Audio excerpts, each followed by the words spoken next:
So this is the second part of our two-part panel on listening to the land, non-human voices in the Ecozoic era. And our first speaker is going to be Dr. Melissa Nelson, who is an amazing friend and colleague and scholar of Native American studies. And there's all the details. Here we go. And she's a Native ecologist, writer, media maker, and indigenous scholar activist.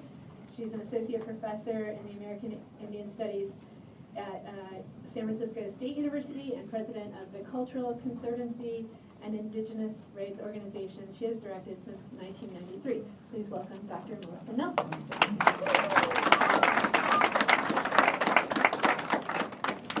Bujun and Dinoi Maganatuk. Greetings, relatives. Tanshi. I'm greeting you in my Anishinaabe and Cree language of my mother, and I'll say skål for my father's Norwegian tradition. So I'm happy to be here, and I really appreciate being invited back to this special summit. I want to thank Dr. Elizabeth Allison for your hard work bringing this together, and all of the fabulous speakers today. I've learned so much, and I've really enjoyed hearing you. But most importantly, I want to acknowledge the first peoples of this land, the Ohlone people. And I'm very, very honored to be on a panel with Karina Gould. So we'd like to acknowledge traditional protocol. And if I could have my co-panelists come up. Join me over here.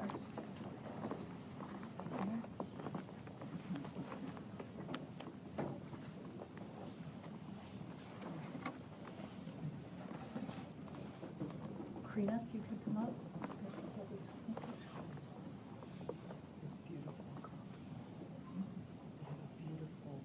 So Karina, we're so honored to be here in Ohlone territory.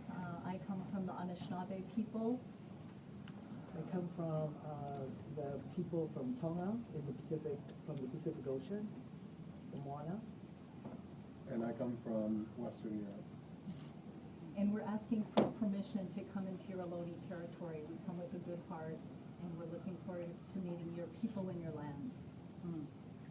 On behalf of my ancestors, the ancestors of the Ramaytush, the folks from the East Bay, the Lashan, I welcome you to our territory, and I thank you so humbly for being here on behalf of my ancestors and my grandchildren.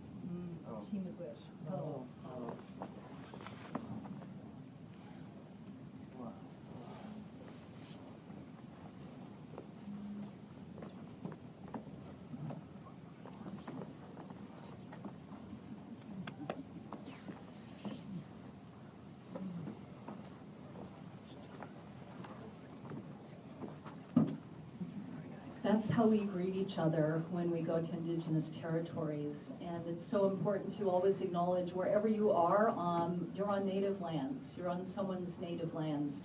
Even if they've been, like the Ohlone, and were given an extinction sentence by Alfred Kroeber and are not federally recognized or called invisible or called extinct or erased in history books. There are descendants of the first peoples always in your lands and in your territories. So I really want to acknowledge the tenacity of the Ohlone people in particular, and the work that Karina will share about in the future that she will share about. I also want to really say I love the opening with the question of what time is it? Like, what time is it? Where are we in this cosmic journey of life? And I would say it's really time to listen to our more than human relatives who have been also marginalized and silenced. It's time to listen to our ancestors and the wisdom that they have and they hold for us still. It's time to listen to those unborn and the future generations and what kind of life they want to have. It's also time to really question the Eurocentric concept of the self and what that means. It's time to question our tacit infrastructures, those unexamined assumptions that drive hegemonic power and divisive thinking and behaviors in the world. So I think it's time to listen, it's time to rethink, and it's really time to question some of the inheritance, the colonial inheritance that we unfortunately live with day to day. And it's also time to really acknowledge indigeneity is a modern alternative to the kind of industrial society that we have. Indigenous peoples, we are modern people. We are people of the future. And we have a lot of viable practices of sustainability on the land. And we have our own worldviews, and we have our own cosmovisions. And I love the concept of the cosmogenesis that Brian and so many people spoke to. And for us, we have a concept of cosmogenealogy. For us, it's really talking about our relationship with our more than human relatives. And so for me as Anishinaabe, that's really wild rice. Going back to the water people and the rice people, that is a relative to us. It's a food source. We use it in ceremony. And so we have in our creation stories and our migration stories, stories that link us through our genealogy back to these non-human relatives. And so we treat them like ancestors. For the Lakota people, it's Tatanka, the great Tatanka Oyate, the Buffalo Nation, and Buffalo Calf Woman, and going back to that relationship. Here on the West Coast with the Yurok, it's Abalone, and the beautiful, shining, iridescent one, who was an ancestress. For the Hawaiian people, it's Taro or Kalo. That's their elder brother. So this cosmogenealogical relationship to the more than human is not metaphoric. It's literal for us. It ties us physiologically with our DNA, what John Trudell called our real descendants and ancestors. That's our DNA, and connecting us back to those sources of life. And how do we continue those sources of life today are really questions I think that we're all grappling with. As we look at the role of religion and ecology and the link between those two in so many different faith traditions. So in my short time today, I really want to talk about listening to water and seeds. And thank you, Elizabeth and others who talked so beautifully about water. Listening to water and seeds and really how to restore our kinship with these sources of life. So listening to water really means reclaiming the waters that we come from and the waters that we live in as part of our eco-cultural consciousness. So for us, consciousness is not just human consciousness. Consciousness is part of the ecological fabric that we are related to. Or as the great Mohawk scholar Dan Longboat talks about, imagination is not just a place. Imagination is a place. It's outside of human consciousness, and you can connect to imagination of plants, of animals, through a deep listening quality.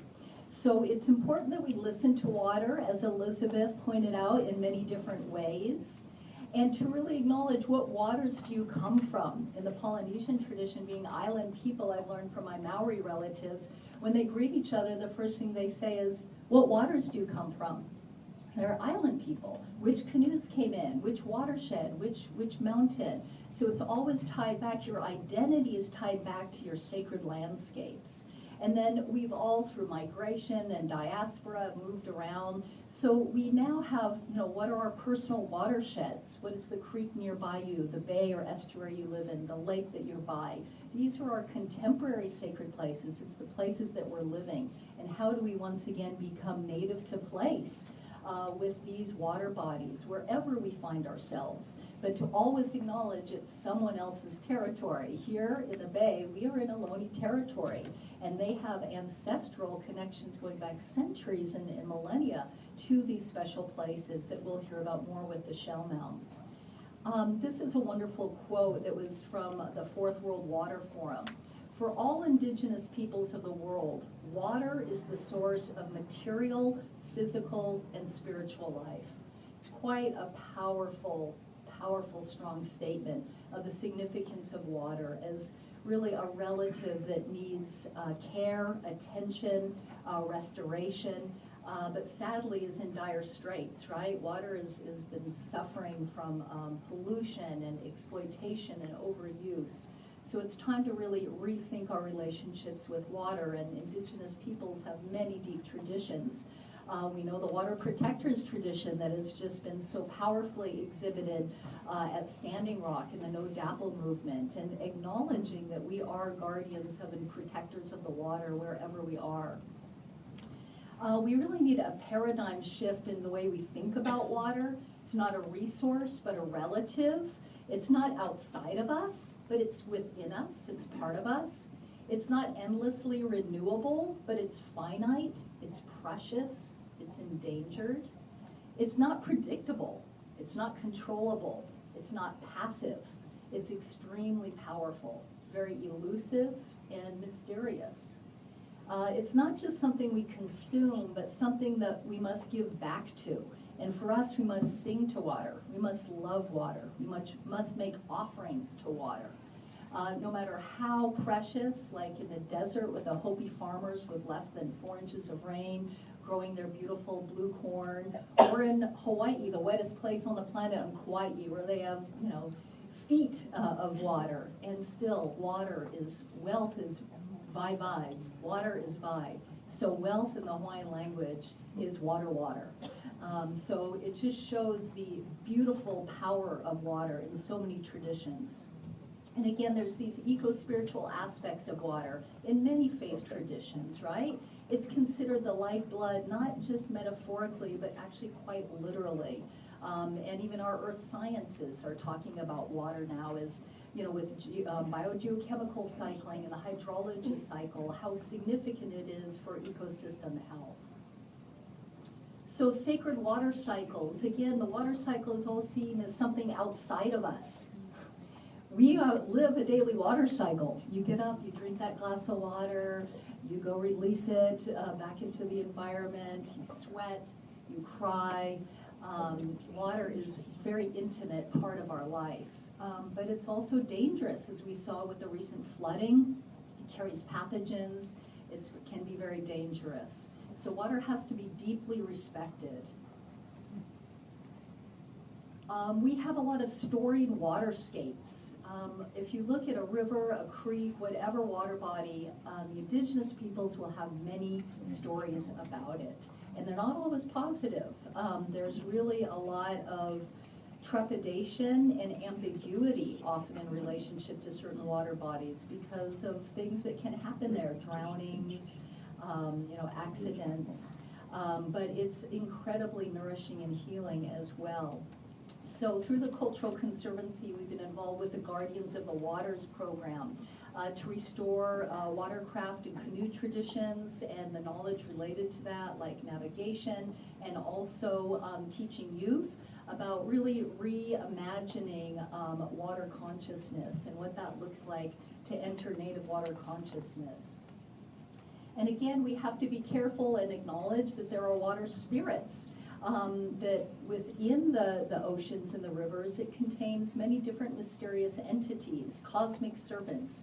In our own Ojibwe tradition, we have an underwater creature, Mishipiju, that is very, very much something that has to be respected and given tobacco to, and songs are sung for this creature. It's an underwater panther serpent, and a very, very beautiful mythical creature that's also tied to the stars. And just some other beautiful imagery of kind of the zoomorphic relationships. For us, transformation is always a possibility in our metaphysics. Transformation not only of your psyche and of your spirit, but actually your transformation of your form and your body. And I think some of these images speak to that. So a question I like to always think about, if you were a water body, what would you be and why? Would you be a gushing waterfall? Would you be a placid, gentle lake? Would you be a melting glacier? Would you be a cloud, a fast cloud, a slow cloud? Would you be a little trickling spring like El Pollen Springs coming out over in the Presidio? Would you be the gushing rains that come? So rain and water, it gives us so many metaphors also for the emotional world and the spirit world. This is the river I grew up on, in the Eel River, and beautiful waterfalls. And this is a fabulous historic painting of the San Francisco Bay. And some of Karina's ancestors, the Ohlone people, out in their balsa tule boats traveling back and forth across the Golden Gate before there was a bridge there. Can you imagine doing that in a tule boat? That took some chutzpah, yeah, and knowledge. And the Pacific Islander connections with Fui Fui, who will speak to us from her Tongan tradition. We've learned a great deal about water and the oceans from our Pacific Islander relatives. And the North Coast people up in Washington and British Columbia have strong canoe traditions who are bringing back their water guardianship ways and teaching them to the youth. Some salt and water, some high lakes, marine ecosystems, and really listening to water is part of ecocultural health and resilience. It's a really key part of that. And I know I just have a few minutes left, and I want to talk about also honoring the sanctity of native seeds, because you can't have seeds without water, and the best thing water likes are seeds. They go together, they co-evolve together. And so through our Native Foodways program, we are growing a number of beautiful, delicious native seeds. And I really want to acknowledge the work of Wendy Johnson, master gardener and lay Zen teacher, who has been my teacher about the seeds, and working together at Indian Valley Organic Farm and working with youth. And so seeds are the future.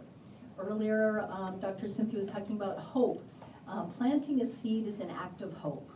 Right? It shows you have faith in the future. Holding a seed and taking care of that seed is an act of hope for a sustainable future.